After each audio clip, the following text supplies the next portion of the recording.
Hola, buenas tardes compañeros, mi nombre es Fátima Gómez y soy la representante del equipo número 5 de la clase de termodinámica. Nuestro proyecto está basado en la succión por vacío y es el siguiente. Yo, listen up, here's the story about a little guy that lives in a blue world. And all day and all night and everything he sees is just blue. Like him, inside and outside. Blue his house with the blue little window and a blue Corvette.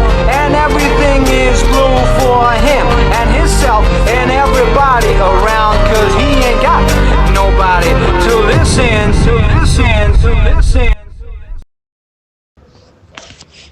Este experimento nos ayudará a entender cómo se comporta el aire, cómo cambia la presión cuando varía la temperatura y por qué el agua sube dentro de un vaso aparentemente por arte de magia.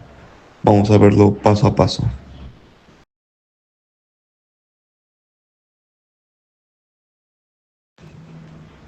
Lo primero que necesitamos es un plato, un poco de agua, una vela pequeña y un vaso de vidrio transparente.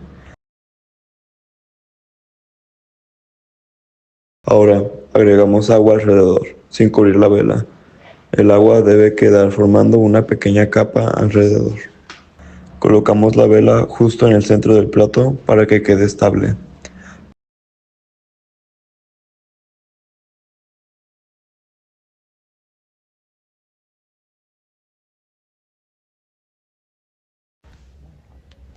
Al principio la vela permanece encendida dentro del vaso, como si nada hubiera cambiado. Pero en realidad, desde el momento en que cubrimos la vela, el sistema empieza a volverse cerrado. La llama sigue consumiendo oxígeno y produciendo dióxido de carbono y vapor de agua, y aunque estos cambios no se noten inmediatamente, ya están modificando la composición del aire en el interior del vaso. Esta etapa inicial es importante porque marca el punto en el que el oxígeno comienza a disminuir de manera constante. Conforme transcurren unos segundos, observamos que la llama empieza a disminuir de tamaño. Esto ocurre porque la combustión depende directamente de la disponibilidad del oxígeno. Al estar el vaso sellado contra el plato, el oxígeno disponible es limitado. A medida que la llama lo consume, la concentración de oxígeno desciende. La combustión se vuelve menos eficiente, la temperatura disminuye y la llama pierde intensidad hasta que finalmente se extingue. En ese instante, además de apagarse, la presión interna comienza a cambiar debido al enfriamiento de los gases calientes que produjo la combustión. Justo después de que la llama se apague, se produce el fenómeno más llamativo. El agua del plato asciende dentro del vaso.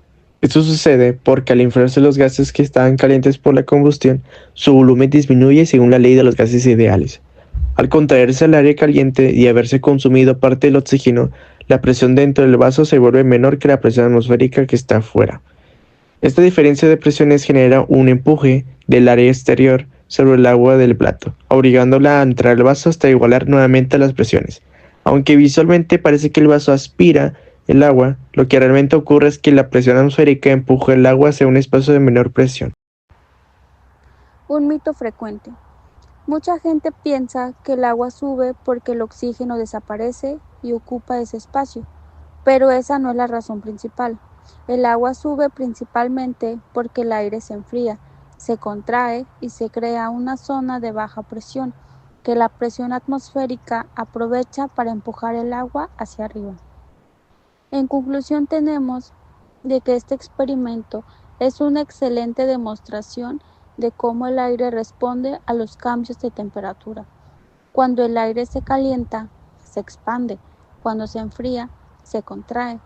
Esa contracción provoca una disminución en la presión interna y la diferencia con la presión externa es lo que hace subir el agua.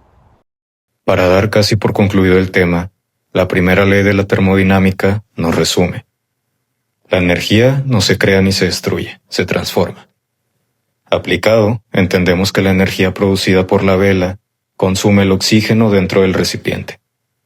Por esto, observamos el llamado vacío, ascendiendo el agua para igualar la presión interna con la externa.